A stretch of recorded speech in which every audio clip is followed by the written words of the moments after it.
Hello friends, राज exam study YouTube channel पर आपका स्वागत है। और आज के इस वीडियो के माध्यम से हम बात करने वाले हैं शीघ्र लिपि स्टेनोग्राफर निजी सहायक ग्रेड सेकंड ग्रेड संयुक्त सीधी भर्ती 2024 के बारे में बात करेंगे।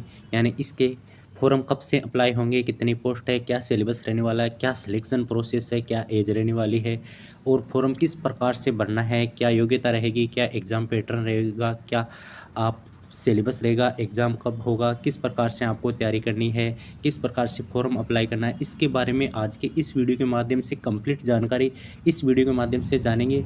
और पूरी जानकारी इस वीडियो के माध्यम से आपको प्रोवाइड करूँगा। सबसे पहले बात करें तो यानी शीघ्र लिपि स्टेनोग्राफर निजी सहायक ग्रेड सेकंड संयुक्त सीधी भर्ती 2024 के बारे में हम बात करते हैं। तो इसकी जो नोटिफिकेशन है 26 फरवरी को ये नोटिफिकेशन रिलीज हुआ था। और इसका जो फॉर्म है वो कब से स्टार्ट होगा, लास्ट डेट क्या रहने वाली है, कितनी एग्ज़ाम फीस रहेगी, यानी कि और आपकी कितना फीस लगेगा, यानी अगर आपने वन टाइम रजिस्ट्रेशन करा रखा है तो आपका कितना फीस लगेगा, इसके बारे में इस वीडियो के माध्यम से हम चर्चा करेंगे। सबसे पहले बात करें तो यानी शासन सचिवालय विभाग जहां आप कार्य करोगे, क्या कार्य करोगे, स्टेनोग्राफर शीघ्र लिपि, यानी कि तो उसके लिए नॉन टीएसपी के जो पद हैं 194 और टीएसपी के हैं वो बिल्कुल भी पद नहीं है। और बात करें तो टोटल 194 पद हैं। राजस्थान के अधीनस्थ विभाग कार्यालय में जिसके निजी सहायक ग्रेड यानी कि एलडीसी पद है उसके लिए आप करोगे तो यानी कि उसके लिए अप्लाई करोगे तो 257 पोस्ट है। और टीएसपी के लिए 23 है, यानी टोटल पोस्ट की बात करें तो 476 पोस्ट है दे रखी है यहाँ पर। तो यहाँ पर टोटल पोस्ट है 476 पोस्ट दे रखी है।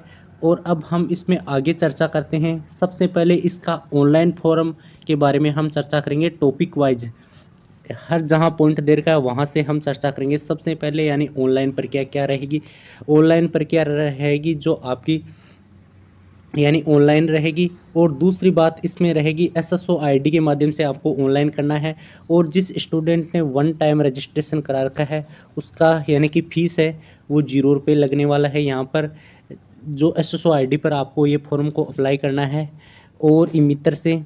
और बाद में यानी बात करें तो यानी कि आपका नवीनतम फ़ोटो होना चाहिए, यानी ये सब आप जो पहले फॉर्म लगाते उसी हिसाब से ये पूरा सिस्टम।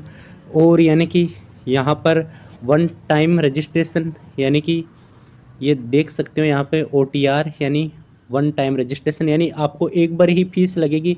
यानी कि गहलोत सरकार ने जाते जाते टाइम यानी कि जो भी राजस्थान कर्मचारी चयन संबंधी जो भी फॉर्म है उसने एक बार आपने रजिस्ट्रेशन करा लिया तो आप लाइफ टाइम के लिए यानी कि हर फॉर्म को अप्लाई कर सकते हो। ये मेन मुख्य यहाँ पे है। तो एक बारी पंजीकरण शुल्क लगेगा एसएसओ आईडी के माध्यम से, यहाँ पर दे रखा है पूरा, यानी कि 600 रुपये लगने वाले हैं वो, यानी कि सामान्य वर्ग और ओबीसी वर्ग के लिए, और एससी एसटी के लिए 400 रुपये और दिव्यांगजन के लिए 400 रुपये। ये तो वो वन टाइम रजिस्ट्रेशन है उसका लगने वाला है। और यहाँ पर बात करें तो हम ये जो पद दे रखे हैं ये महिला और पुरुष के कितने कितने पद हैं इस पर हम थोड़ा सा डिटेल से चर्चा कर लेते हैं। यानी सामान्य स्टेनोग्राफर के सामान्य जनरल कैटेगरी के 56 पद है, महिला के इसमें 15 है सामान्य महिला के लिए। फिर अनुसूचित जाति में 19 है, सामान्य के लिए, महिला के 5 है। अनुसूचित जनजाति में 14 है, सामान्य पुरुष के लिए 4 है, महिला के लिए। अन्य पिछड़ा वर्ग के लिए 28 है और महिला के लिए यहाँ पे 8 पद है। अति पिछड़ा वर्ग के लिए 7 है और 2 पद है। और आर्थिक कमजोर ईडब्ल्यूएस के लिए 14 पद है और 3 महिला के लिए, यानी टोटल 194 पद हैं। और यहाँ पर जो दिव्यांगजन है इसको भूतपूर्व सैनिक है, उत्कृष्ट खिलाड़ी है, उनके लिए दे रखा है यहाँ पे। और इसी प्रकार से पोस्ट का डिवाइडेशन है।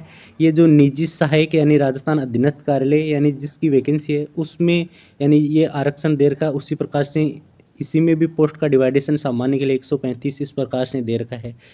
तो पोस्ट की कोई बात नहीं, अगर आप फॉर्म को अप्लाई करते हैं तो पोस्ट इसमें मायने नहीं रखती, क्योंकि इसमें बहुत कम कंपटीशन होने वाला। कंपटीशन के लिए आप इसमें बिल्कुल न के बराबर कह सकते हैं, बिल्कुल भी कंपटीशन नहीं होने वाला है।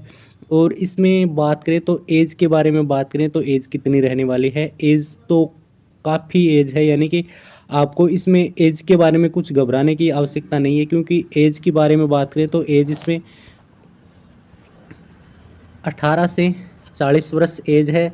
ओबीसी को 3 वर्ष की छूट है और एससी एसटी को 5 वर्ष की छूट है। तो एज तो काफ़ी है, एज के लिए कोई नहीं आने वाली है। और बात करें तो पे लेवल के आधार पर यानी वेतनमान 10th लेवल के आधार पर आपका जो वेतनमान रहेगा, वेतन काफ़ी अच्छा है। और यानी शैक्षणिक योग्यता के बारे में बात करें तो अगर आपके पास कोई भी कंप्यूटर डिग्री है यानी कि RSCIT कह सकते हो, कोपा कह सकते हो, अगर आपने 12वीं में कंप्यूटर ऐच्छिक सब्जेक्ट कंप्यूटर लेकर आपने 12वीं पास किया है या ग्रेजुएशन में आपके कंप्यूटर है तो भी आप इस फॉर्म को अप्लाई कर सकते हो। यहाँ पे देख सकते हो। सबसे पहले बात करें तो यहाँ पर आप देख सकते हो कि यानी कि ओ लेवल का कंप्यूटर है तो भी आप अप्लाई कर सकते हो, 12वीं पास होना ज़रूरी है। और बाद में कोपा से ITI कर रखी है तो भी आप इसके लिए फॉर्म को अप्लाई कर सकते हो। अगर आपके पास नॉर्मल RSCIT का डिप्लोमा तो भी अप्लाई कर सकते हो। अगर आपने 12वीं में अगर आपके सब्जेक्ट है कंप्यूटर तो भी कंप्यूटर साइंस है तो भी फॉर्म अप्लाई कर सकते हो। यानी कहने का मतलब कि आपके पास कोई छोटी कंप्यूटर मान्यता पर डिग्री होना ज़रूरी है इसके लिए। और इसमें कोई अन्य योग्यता नहीं है, जैसी योग्यता है वो जो सारा सिस्टम वो ही सिस्टम है पूरा। और यहाँ पर आयु के बारे में बता दें तो 18 से 40 वर्ष होना ज़रूरी है, जो आपकी अगले साल 1/1/2025 से आपकी जो एज काउंट होगी। और यानी 3 वर्ष की छूट दी जाएगी, यानी जो अन्य कैटेगरी है उनको। ये जो पूरा सिस्टम वही है। सबसे पहले हम बात करेंगे इसमें विवाह पंजीकरण, जिसकी शादी हो गई है उसको यानी कि विवाहित का पंजीकरण यानी कह सकते हैं, उसको वो अपलोड करना पड़ेगा कि शादी हो गई है, हाँ, बच्चे कितने हैं, 1 या 2, वो पूरा डिटेल भरना होगा। परीक्षा का आयोजन है ऑफलाइन ओमार आधार परीक्षा के आधार पर प्रस्तावित की जाएगी, यानी आपकी जो एग्ज़ाम है ऑफलाइन होगी। और इसकी जानकारी है जो राजस्थान कर्मचारी चयन बोर्ड की ऑफिशियल वेबसाइट है उस पर आपको प्रोवाइड कर दी जाएगी। और बात करें तो इसके ऑनलाइन फॉर्म की जो डेट है वो कितनी डेट रहने वाले हैं, यानी 29 फरवरी से यानी कि आपका जो ऑनलाइन फॉर्म स्टार्ट होगा और 29 मार्च तक ये ऑनलाइन फॉर्म स्टार्ट रहेगा, यानी 1 महीने का आपको टाइम मिलेगा। और वन टाइम रजिस्ट्रेशन है तो बिल्कुल 1 रुपया भी फीस का नहीं लगने वाला है, एक बार आपकी फ़ीस लगेगी। और प्रवेश पत्र की जानकारी SSO ID के माध्यम से दे दी जाएगी। और इसमें सोचने वाली बात, आवेदन कैसे करें, ये तो है नहीं। इसमें आवेदन है जो SSO ID के माध्यम से आवेदन होगा आपका। वो जो SSO ID का पोर्टल खोलोगे उसमें आपका 1 महीने से पुराना फ़ोटो नहीं होना चाहिए। ये तो सब नॉर्मल हर में लिखा होता है, कोई दिक्कत नहीं है। ऑनलाइन संशोधन सही फॉर्म अप्लाई करोगे तो ऑनलाइन फॉर्म करते समय सही आप ऑनलाइन करते हो तो कोई वापस दिक्कत नहीं होती है उसमें करेक्शन करने का। और बाद में हम चर्चा करते हैं इसके सिलेबस के बारे में चर्चा करते हैं। सबसे सिलेबस के बारे में बात करते हैं, शीघ्र लिपि निजी सहायक ग्रेड सेकंड ग्रेड के बारे में बात करते हैं। तो परीक्षा की स्कीम यानी आपके 2 पोर्शन होंगे, यानी 2 पेपर होंगे कह सकते हैं। एक ही दिन में 2 पेपर होंगे। पहला पेपर सामान्य ज्ञान यानी जीके दैनिक विज्ञान, दूसरा पेपर राजस्थान का समसामयिकी ज्ञान। राजस्थान का जीके यानी आप हर वैकेंसी की तैयारी कर रहे हो तो पढ़ ही रहे हो, कोई जाहिर सी बात नहीं है। सबसे पहला पेपर है, उसमें आपको 3 घंटे का टाइम मिलेगा और 50 अंक यानी 2 पोर्शन में होगा। एक तो 50 अंक का राजस्थान का जीके होगा और 50 अंक का दैनिक समसामयिकी दैनिक विज्ञान सामान्य जीके होगा। सिलेबस के बारे में आगे चर्चा करेंगे। और सामान्य हिंदी और अंग्रेजी, इनमें 3 घंटे का अलग पेपर होगा, 100 अंक का होगा। जाहिर सी बात है अगर आप राजस्थान पुलिस की छोड़कर किसी भी डिपार्टमेंट राजस्थान की तैयारी कर रहे हो तो आपको हिंदी आना ज़रूरी है। अगर आपकी हिंदी अच्छी है तो यानी कि आपको कोई नहीं डांटने वाला, हिंदी आना ज़रूरी है। एक राजस्थान पुलिस की जो एक वैसी वैकेंसी है उसमें हिंदी नहीं आती है। और बाद में बात करें तो सर ये क्या सिस्टम है, ये सिस्टम है जो, ये तो है नहीं कि आप जो मोबाइल में टाइपिंग करते हैं उस हिसाब से टाइपिंग करना है, वो नहीं है। जो ये है सुरत लेखन है, उस हिसाब से करना होगा। 10 मिनट में जिस प्रकार से नेताजी भाषण देते हैं उसको टकणक कह सकते हो, वो टाइपिस्ट करना है। और हम थोड़ा सिलेबस के बारे में चर्चा कर लेंगे, इसके बाद में चर्चा करेंगे इस पर क्या सिस्टम है और क्या नहीं है। और यानी यहाँ पर 1/3 माइनस मार्किंग है, यानी कि यहाँ देख सकते हो अंक घटाए जाएंगे, यहाँ पर देख सकते हो। और बात करें तो यहाँ पर सबसे पहले सिलेबस के बारे में चर्चा करते हैं। तो राजस्थान राज्य स्तरीय राष्ट्रीय एवं अंतर्राष्ट्रीय मूल्यों से घटना करंट अफेयर का सिस्टम है। राजस्थान का वन वन्य जीव पर्यावरण उद्योग, ये पूरा सिस्टम है। भौतिक दशाएं यानी कि ज्योग्राफिक तत्व है। लघु यौगिक यानी साइंस का, भौतिक रासायनिक, धातु है, धातु अम्ल अक्षार लवण ब्लास्ट ऑफ पेरिस, प्रकाश का परावर्तन, विद्युत, मानव मस्तिष्क, जंतु, बायोमास, ऊर्जा, ये पूरा सिस्टम है। और यानी यहाँ पर बात करते हैं तो आप देख सकते हो राजस्थान का पूरा ज्योग्राफी है, यहाँ पर राजस्थान की कृषि है, यहाँ पर राजस्थान का इतिहास है और राजस्थान की कला संस्कृति। जो टोटल टॉपिक है वो एक बार यहाँ से रिपीट करना होगा। पूरे टॉपिक है, यहाँ पर आप कोई छोड़ नहीं सकते हो राजस्थान के किसी भी टॉपिक को।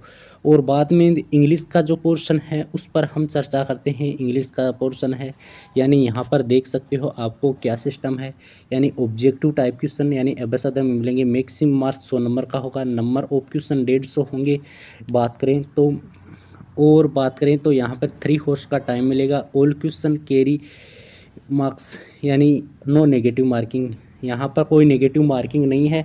सॉरी, वहाँ पर बता दिया था 1/3 माइनस मार्किंग है, वह नहीं है, यहाँ पर साफ साफ दे रखा है। ये इंग्लिश का पोर्शन है, यहाँ पर आप देख सकते हो ये इंग्लिश का पोर्शन है। यहाँ पर संधि और संधि विच्छेद, समास भेद, समास, पदों की रचना, विग्रह, उपसर्ग, प्रत्यय, विलोम, विराम चिन्ह, ध्वनि और शब्द, शुद्धि अशुद्धि, वाक्य, मुहावरे, पत्तर, ये हैं। और use the articles of determinants और टेंस, वॉइस, ये यूज ऑफ, ये जो आपका इंग्लिश का सिलेबस है, इंग्लिश का भी कोई ये इतना ज़्यादा नहीं है, आप यहाँ पर देख सकते हो। और यानी जो सिलेबस है, जो बोर्ड की आधिकारिक वेबसाइट है उस पर ही आपको मिलेगा। वही सिस्टम यहाँ बताया था ना, यानी ऑब्जेक्टिव टाइप क्वेश्चन होंगे, मैक्सिमम 100 मार्क्स का पेपर होगा, 150 क्वेश्चन होंगे, उसमें 75 हिंदी, 75 इंग्लिश का होगा। ये पूरी डिटेल है, यहाँ पर आप देख सकते हो पूरा, यानी ये सिलेबस है। यानी ऑनलाइन की बात करें तो फॉर्म आप सभी को फॉर्म अप्लाई करना है। 18 से 40 एज है और 29 फरवरी से लेकर 29 मार्च तक फॉर्म अप्लाई होंगे इसके। और 1 टाइम रजिस्ट्रेशन है, योग्यता 12वीं पास है, यही पूरा सिस्टम है। तो चलिए फ्रेंड्स, मेरे द्वारा दी गई जानकारी आपको पसंद आई होगी। वीडियो लाइक करें, चैनल को सब्सक्राइब करें और बेल आइकन को प्रेस करें। चलिए फ्रेंड्स, धन्यवाद। नेक्स्ट वीडियो मिलते हैं, तब तक के लिए जय हिंद।